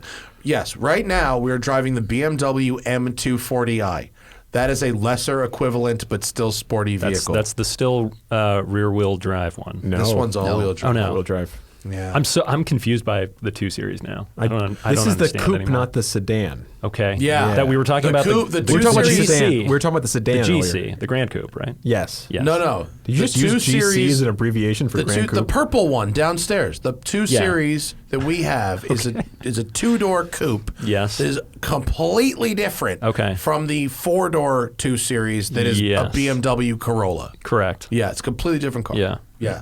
Wait, but we were talking earlier. There's a not us, but we were talking at the track, and somebody said that Mac, I think, said that there was people are buying 228i Grand Coupes for $50,000. Fuck out of here. Except they call them 235 No, it's eyes now, right? there's- and that's the there's two. 4-cylinder. There's the 230M. Oh God, we're talking about BMWs again. We're This talking is about horrible. front-wheel drive BMWs. I know. This is Let's a mini. just- It's a Mini Cooper with a Let's BMW. just stop. It's not good. Is there a 235 of this? That's what Mac The was 2 saying. Grand Coupe. Oh, that's what I was saying. I might be wrong, but I think the 235 is a 4-cylinder. But if there was Yeah, one, that's what I And was the saying. 228 is a 3-cylinder? I think it's also a 4-cylinder. I think they. I have don't a- know. How many cylinders do we have I these days? couldn't be less interested in this vehicle. there's Okay, well, it's still $35,700. Yeah, no thank you. Solitary Hero. What is the better manual transmission driving experience for the enthusiast? 911 Carrera GTS or 911 Carrera T? Well, they don't make a Carrera T anymore, but if you assume last generation, the manual is the same. It's the same. It's the same manual. I think the- I didn't. Oh, go ahead. I was going to say the T had the base engine, and I think that paired better with the manual gearbox than the S or the GTS. And isn't it smaller than the GTS? It didn't have like the narrow body. It's the the narrow. Well, Is they it? all. Is it a Carrera 2 body? Yeah. It's a narrow so. body. It's very light. like that car a I lot. thought the Yeah, good Carrera car. T I was think that delightful. one's more fun. It was a delightful car. I drove it from Ann Arbor down doing Pequody scouting in Tennessee, which was a lot of time on the interstate. And when you have the windows open, I remember it doing a weird buffeting because the rear windows are plastic. 991s all have the buffeting. Yeah, but You with can the buy plastic, these it was little worse. Fucking plastic things that fix it. Yeah. And Oh. the 992 doesn't do Well, it in anymore. that case, buy a T and then seek out the aftermarket. $30 of plastic buffeting parts. Yeah. Chris Navio, Travis and Kyle, having Crown 992 GT3 the champ, would you take one over a last-gen GT3? That's a good question, actually. I was just talking about this earlier today. Yes, I think so. I this car is so brilliant. And mainly, it's a great car. I think it's. I don't. It is less comfortable on the road, especially with expansion joints on the highway. I mean, you just drove it on the highway here, Yeah. and I'm sure it wasn't all that pleasant for a lot of it. I was just happy to be in the GT3. I don't want to be such a shill, but I just love that car. It's that good. But the engine, because it's the speedster motor, Yeah. is Delightful. it's a top fantastic. The only reason I like the old car better is because unless I drive them back to back, the differences between the differences with the new car, they make it better on the track, but a little rougher on the street, and I loved the street ability of the last car. That's fair. I think I would. I was thinking about the yellow car that we had for B Cody, that 991.2 versus this orange one, and I think I would take the 991.2 because you get the same thrill out of the engine and gearbox, like that same experience, but it's just a little bit more usable. Like I wouldn't spend all my time at the track if I had a GT3. Like I would want to use it like on road trips and stuff. You can't lose with either, but I think I would probably prefer the last one. Yeah. I like how raw the new one is. Yeah. Just everything about it. Yeah. They're both incredible. Two more. Nathan Jenkins, I love cars and car enthusiast culture, but I struggle to get into racing or motorsports. I tried to watch Formula One, NASCAR, endurance racing, and it just doesn't hold my interest. Is this weird? Do I need to go to a race? I don't think it's weird. No, it's normal. Yeah. I mean, racing's not for everybody. I mean, it might be something where go to a track day. Go get on track yourself, and then maybe then you'll be more interested in watching it, or maybe you won't. Maybe you'll find it's not the thing for you. I mean, car culture has so many different, what's a good word? Facets? Facets? Facets. Yeah. Or, and I'll take the opportunity to plug the latest issue of Road and Track, which has a great article on Drive to Survive on Netflix. I am not that interested. It does, right? Yeah, Is that the that'd one be in the middle. It's in the middle, right? I'm not imagining the. Oh, here it is. Written by Fred Smith. I personally don't love watching racing on television. I have a hard time getting that into it, but I love a good story. Yeah. I love having a good story told to me with great visuals. And I've said a million times, I'd rather watch a documentary about sports than watch the sport in almost any fucking pick a sport. I'd rather watch a documentary about it than the actual sport. Yeah. And if you want to know, if you want like a nice easy slide into racing, maybe check out Drive to Survive on Netflix. Yeah. There's a great article about it in the new Road and Track. Just amazing that. So this is an aside. Fred, I've known Fred for 7 years. I hadn't seen his face until 3 months ago.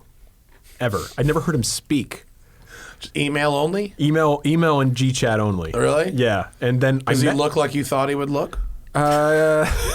He looks like Dave Mustaine, but I met him. Like he came out. He was at the Cars and Coffee. Yeah. That was the first time I ever met him. Oh, that's so funny. funny. And I'd hired him multiple times over 7 years. So it was just cool. And he's really into. He's a good guy. It's a good article too. It's a really nice. It's a really well done piece. Prashant, I allegedly sideswiped my Honda Fit on a railing. The used car market is nuts, and Fits with 60,000 miles are selling for $16K for some reason. Should I pay out of pocket, give or take $1,500 to repair the bodywork and preserve some of the resale, or commit to driving its wheels off? Drive the wheels I off. suppose that Yeah. I suppose going through insurance is not part of this equation, right? That's what. Well, he allegedly did this. Remember, he did not actually do it. But if it did happen, he probably if it goes on his insurance and it goes on the Carfax and all that. I mean, if the car is selling for a ridiculous amount of money, then Yeah. paying out of pocket Yeah. is worth it for fixing it. Yes, or Keep it. just put a K24 in it. Yeah, I was going to say, just Yeah. you know, first cut is the deepest, but then it's over. Just fucking drive it, man. K24 swap. K, Yes. Yeah, K Is swap it it. TCS? TCS. Yeah, those right? guys, the AAR guys. Yeah. TCS. Yeah, Jack they do drove the swap. the. Yeah, the TCS Yes. car. Yeah. Yeah. They're fucking fast, those things. Yeah. It's factory swap. Just do it. You could sneak that bitch past smog probably too.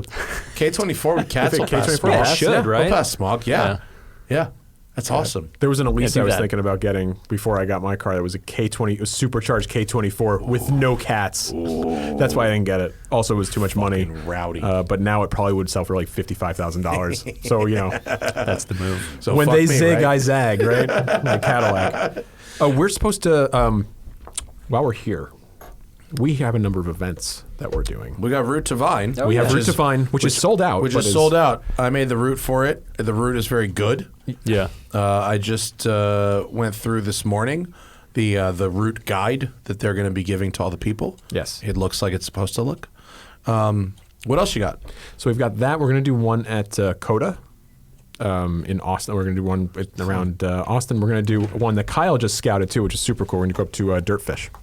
Road and track in person. Yeah. Where am I fucking pointing? The Dirtfish one I can personally vouch for is going to be super rad. It's like a morning out at Dirtfish doing the rally school and then a road drive, but there's also a visit to the collection of the owner of Dirtfish, who has like the absolute Best rally cars raddest ever. rally car collection ever.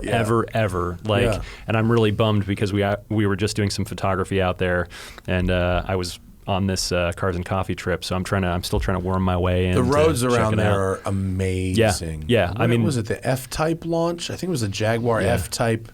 It was coupe. years ago. Oh, was this? I think it was a regular. It was a regular I F-Type. wasn't on it, but I remember all the Yeah, the photos on this. F-Type launch was awesome. They did like It was a up there. 400-mile loop, didn't they? So far, yeah. Yeah. It was It's a like big 12 state. hours, hours of driving. It was so far. It was so far that we took a seaplane back. It was a one-way, like 7 hours of driving across the whole state, and then we took a seaplane back. God, remember this was the first press trip I ever did. You were on it. I mean, we never talked to each other, but it was the Mustang facelift and the Flex and the Taurus the SHO snow. in the snow where they had to buy snow tires overnight, where we drove for like 3 hours to what was it, the Rock in outside Portland. Yeah. On the water. Dwayne Johnson, sorry. Yeah, Dwayne. I'm sorry. Yeah, Dwayne. He goes by DJ. Dwayne, it's the Mr. Rock is called Johnson. Dwayne Johnson Rock Cannon now. Beach. Cannon Beach. We drove out to yeah. Cannon Beach and we had to drive. Goonies Rock. And we Yeah. drove all the way back, and it was like Haystack 6 Rock. hours of It driving in a was day. so much driving. But in that the was only. snow. But that day was the Flex and the Taurus.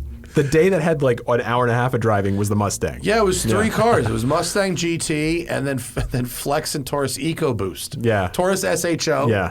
And yeah, that was insane. Yeah. They were like, and they were like, do you mind sleeping in till 10? We could only get 26 sets of snow tires, and we're gonna get the rest of the snow tires tomorrow. Yeah, they had to literally go out that night and buy snow tires. For all the Mustangs. Some PR drove nonstop up to Seattle they or were something to get the They were panicking. Heroes. It was incredible. Yeah, that was great. That was my first time in Portland. It was a nice time. I like Portland. Yeah. It's very fun. Get the new issue of Road and Track. It's on stands now. It's got P. Cody. It's got the Heroes thing. It's got a bunch of other awesome articles. I really like this issue. You guys did a really good job with it. Thanks, man. I'll be doing Route to Vine. It's sold out, so you can't come anymore. Do you know? Too bad. You know what you're driving though? Yeah, Polestar 1. Yeah, They got me. It's probably the last press car. I would assume so. Yeah, It's got to be the last. Yeah. It's got to have like 50,000 miles on it at this point. It might be Jim Polestar's personal car.